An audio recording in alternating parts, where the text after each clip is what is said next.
بہت کم لوگ ہیں جو تاریخ سے واقف ہیں کہ انگریزوں کے آنے سے پہلے مدرسے کیا ہوتے تھے، اب مدرسے کیا ہیں۔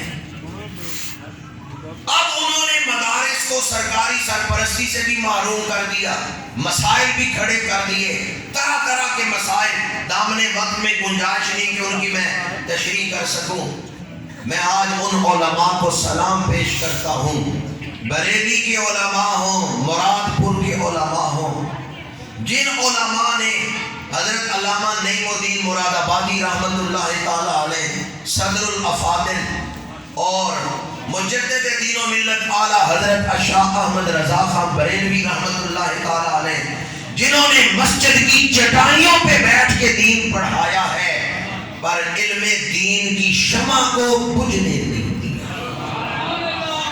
آج بھی یہ مدارس، ابھی میرا سینہ فخر سے معمور تھا جب حافظ صاحب یہ فرما رہے تھے، میں آپ سے کچھ نہیں مانگتا، صرف یہ کہتا ہوں اپنے بچوں کو یہاں بھیج، اپنی بچیوں کو یہاں بھیج۔ اس مہنگائی کے دور میں بھی جب مدارس کو بہت زیادہ مسائل درپیش ہیں، یہ علماء ہیں جو مدارس کا نظام چلا رہے ہیں۔ یہ چلا نہیں رہے بلکہ اللہ نے انہیں منتخب فرما لیا ہے۔ جتنا مشکل ہوگا دین پہ عمل کرنا یا دین کو زندہ کرنا، اسی قدر زیادہ اجر و ثواب ملے گا۔ میں نے تاریخ مختصراً آپ کے سامنے بیان کی ہے کہ جب علوم دینیہ کا چراغ گل کرنے کی سازش کی گئی اور لارڈ میکالے نے ایک ایسا نظام تعلیم دیا کہ لوگوں کے نام مسلمانوں والے ہوں گے لیکن عملاً وہ مسلمان نہیں ہوں گے، اس وقت علماء میدان میں نکلے۔ پاکستان بنا تو مدارس والوں نے ذمہ داری لی کہ ہم دین پڑھائیں گے، جس کی بنیاد پہ پاکستان بنا ہے۔ پاکستان کس کی بنیاد پہ بنا ہے؟ دو قومی نظریہ پاکستان کا مطلب کیا؟ لا الہ الا اللہ۔ یہ قرآن کی برکت ہے کہ دنیا کے نقشے بالکل پاکستان موجود ہے۔ یہ قرآن پاک کی برکت ہے، یہ دین کی برکت ہے کہ دنیا کے نقشے پہ پاکستان موجود ہے۔ علماء نے کہا ہم دین مدارس میں پڑھائیں گے، حکومت سرپرستی کرے یا نہ کرے۔ حکومت نے کہا ہم یونیورسٹیاں کالج بنائیں گے، سائنسدان تیار کریں گے، ڈاکٹر بنائیں گے۔ جتنا عرصہ گزر چکا ہے مجھے بتائیں یونیورسٹیوں نے کتنے سائنسدان بنائے ہیں عالمی سطح کے، اور ہم آپ کو بتاتے ہیں پاکستان کے مدارس نے کتنے علماء دنیا کو دیے ہیں۔ انگلینڈ چلے جائیں، یورپ چلے جائیں، امریکہ چلے جائیں، پاکستان کے علماء وہاں خدمت کر رہے ہیں۔ تو مدارس نے اپنی ڈیوٹی دی ہے یا نہیں دی؟ بلکہ میں کئی مدارس کو جانتا ہوں جہاں دوسرے ملکوں سے لوگ آ کے دین کا علم حاصل کر رہے ہیں۔ پاکستان کے اندر پاکستان جب بنا تو علماء نے ڈیوٹی لی ہم دین پڑھائیں گے، حکومت سرپرستی کرے نہ کرے ہم علوم دینیاں پڑھائیں گے۔ حکومت نے کہا ہم سائنسدان تیار کریں گے، ڈاکٹر تیار کریں گے۔ مجھے بتائیں آج کتنے سائنسدان حکومت نے تیار کیے ہیں؟ جن کالجوں یونیورسٹیوں پہ تم اربوں کھربوں لگا رہے ہو وہ کیا تیار کر رہی ہیں، اور یہ مدارس جن کی طرف تمہاری توجہ ہی نہیں ہے یہ کیا تیار کر رہے ہیں؟ بارے دیگر عرض کروں گا یہ مدارس اللہ کی نعمتوں میں سے ہمارے لیے بہت بڑی نعمت ہے۔ بعض لوگ پوچھتے ہیں مدارس کی ضرورت کیا ہے؟ کالجوں یونیورسٹیوں میں ڈاکٹر، انجینئر، وکیل یہ تیار ہو رہے ہیں۔ زندگی کا ظاہری پہلو جو ہے ان سے یہ بحث کرتے ہیں۔ کالجوں یونیورسٹیوں میں جو بھی علم ہے اس کا تعلق اس وقت تک ہے جب تک آنکھ کھلی ہوئی ہے، سانس چل رہا ہے۔ سانس رک گیا، آنکھ بند ہو گئی، ڈاکٹر بھی مشینیں اتار لیتے ہیں، کہتے ہیں جاؤ اب جنازہ پڑھا کے دفنا دو، اب ہمارا علم ختم، بندہ مر گیا۔ خود ڈاکٹر صاحب فوت ہو گئے، قبر میں چلے گئے تو ڈاکٹری کا علم وہاں بھی ضرورت ہے قبر میں، وحال میں برزخ میں بھی کوئی آپریشنوں کی ضرورت ہے جی۔ انجینئر فوت ہو گیا، قبر میں چلا گیا، اپنا علم ساتھ لے کے گیا، وہاں بھی کوئی انجینئرنگ کی ضرورت ہے؟ جو علم تم کالجوں یونیورسٹیوں میں پڑھا رہے ہو اس کی اہمیت کا انکار نہیں، دنیا کی زندگی میں اس کی ضرورت ہے، ٹھیک ہے دنیا کی زندگی میں اس کی ضرورت ہے، لیکن ڈاکٹر صاحب فوت ہو گئے، ڈاکٹری کا علم قبر میں بھی کوئی ضرورت ہے؟ قیامت کے دن کوئی ضرورت ہے؟ یا جنت میں بھی بیماری ہوگی، وہاں بھی کلینک ہوں گے کہ ڈاکٹروں کے پاس دوائی لینے کی ضرورت ہو؟ ڈاکٹری کا علم ہو، انجینئرنگ کا علم ہو یا دیگر علوم جو یونیورسٹیوں میں پڑھائے جا رہے ہیں، وہ صرف اس دنیا سے تعلق رکھتے ہیں۔ جامعہ عائشہ صدیقہ میں جو علم پڑھایا جا رہا ہے وہ قبر میں بھی کام آئے گا، حشر میں بھی کام آئے گا۔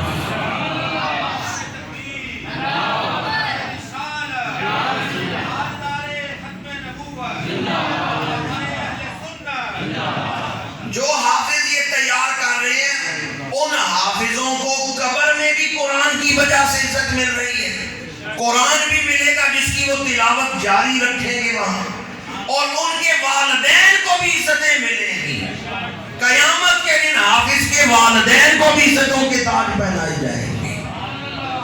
حافظ جنت میں چلا گیا، اب بھی قرآن اس کے ساتھ ہے، اللہ فرمائے گا قرآن پڑھتا جا، درجوں پہ درجے چڑھتا جا۔ دیگر علوم کا تعلق دنیا کی ظاہری زندگی تک ہے، دینی علوم قبر میں حشر میں بھی کام آئیں گے۔ عبارت مجھے مستحضر نہیں ہے لیکن مفہوم ذہن میں ہے، جنت میں جا کے بھی ہمیں علماء کی ضرورت ہے۔ اللہ فرمائے گا نا مانگو کیا مانگتے ہو، تو ہم علماء سے پوچھیں گے کیا مانگنا چاہیے، اس وقت بھی ہمیں علماء کی ضرورت ہے۔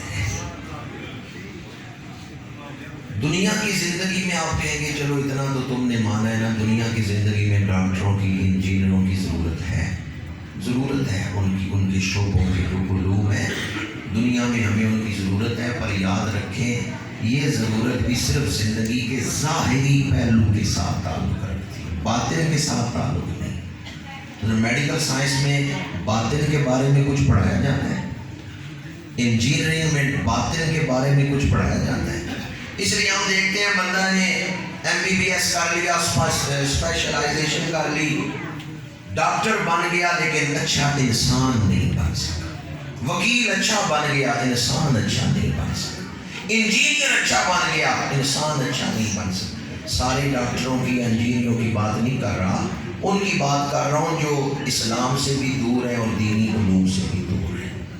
ڈاکٹر اچھے بن گئے، انسان اچھے نہیں بن سکے۔ کیوں اچھے انسان نہیں بن سکے؟ ڈاکٹری ہو، انجینئرنگ ہو یا دوسرے علوم ظاہری ہو، ان کا تعلق صرف زندگی کے ظاہری پہلو کے ساتھ ہے، حقیقی پہلو کے ساتھ تعلق نہیں۔ انسان صرف ظاہر ہے یا باطن بھی ہے؟ انسان صرف ظاہر نہیں ہے، باطن بھی ہے۔ اللہ تعالیٰ کے اسماء مبارکہ میں ظاہر بھی ہے، باطن بھی ہے۔ اللہ کے جلوے ظاہر میں بھی ہے، باطن میں بھی ہے۔ اس نے ظاہر بھی بنایا ہے، باطن بھی بنایا ہے۔ تو انسان کا جو باطن ہے، میڈیکل کالج میں یا انجینئرنگ یونیورسٹی میں باطن سے کوئی گفتگو نہیں ہو رہی۔ یہ تو پڑھایا جاتا ہے کون سی دو کیسے ملیں تو پانی بنتا ہے، یہ نہیں پڑھایا جاتا ہے انسان تو خود کیسے بنا ہے۔ یہ تو پڑھایا جاتا ہے کہ کون سی دو گیسیں کس تناسب سے ملیں تو پانی وجود میں آتا ہے۔ آج ہمیں کالجوں یونیورسٹیوں میں کائنات کے ظاہر کے بارے میں تو بہت کچھ پڑھایا جا رہا ہے کہ فلاں چیز کیسے بنتی ہے، فلاں چیز کیسے بنی، فلاں چیز کیسے بنی، لیکن خود انسان کیوں بنا، کس نے بنایا، کائنات کیوں بنائی گئی، یہ راز اگر کھولے گا تو قرآن کھولے گا یا نبی کا فرمان کھولے گا۔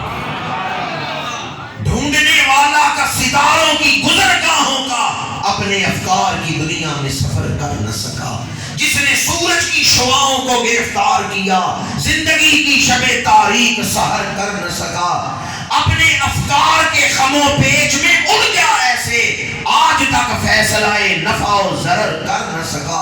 اقبال کہتے ہیں تم نے شمسی توانائی بنا لی، جس نے سورج سورج کی شعاعوں کو گرفتار کیا، تم نے سورج کی روشنی سے شمسی توانائی بنا لی، سولر سسٹم بنا لیا، تم نے یہ سسٹم تو بنا لیا کہ سورج کی روشنی کو گرفتار کر کے بجلی کیسے بنا سکتے ہیں۔ سورج کی شعاعوں کو گرفتار کرنے والا اپنے ذہن کو روشن نہ کر سکا، اپنے دل کو روشن نہ کر سکا۔ جس نے سورج کی شعاعوں کو گرفتار کیا زندگی کی شب تاریک سحر کر نہ سکا۔ آج کا انسان یہ تو بتاتا، علم یہ تو بتاتا ہے کہ کون سی چیز کس تناسب سے کون سی چیز ملے تو بنتی ہے، لیکن انسان کیوں بنا، موت کے بعد کہاں جائے گا، یہ علم ملتا ہے تو وحی کے ذریعے ملتا ہے۔ فَإِمَّا يَأْتِيَنَّكُم مِّنِّي هُدًى فَمَن تَبِعَ هُدَايَ فَلَا خَوْفٌ عَلَيْهِمْ وَلَا هُمْ يَحْزَنُونَ۔ اللہ کریم نے فرمایا تھا ہدایت ہم بھیجیں گے۔ آج اگر علوم وحی، علوم رسالت کی حفاظت کر رہے ہیں تو یہ دینی مدارس ہی حفاظت کر رہے ہیں، ورنہ دین کے خلاف تو ایسی سازش ہوئی تھی کہ دنیا سے علم وحی کو ختم کر دیا جائے، دنیا سے علوم رسالت کو ختم کر دیا جائے۔ میں ان مدارس کو سلام پیش کرتا ہوں جو مدارس علوم وحی کو اور علوم رسالت کو آج بھی زندہ رکھے ہوئے ہیں۔ گفتگو عام لوگوں کے لیے مشکل ہوگی، آسان کر رہا ہوں۔ قرآن اترا حضور کے دل پر، کتاب انزلناہ الیک مبارک، کتاب وہ کتاب انزلناہ جسے ہم نے اتارا، اس میں وحی کا ذکر۔ قرآن کس نے اتارا ہے؟ اللہ نے اتارا ہے۔ قرآن اس دنیا کی چیز نہیں، الہی کا محبوب آپ کی طرف اتارا۔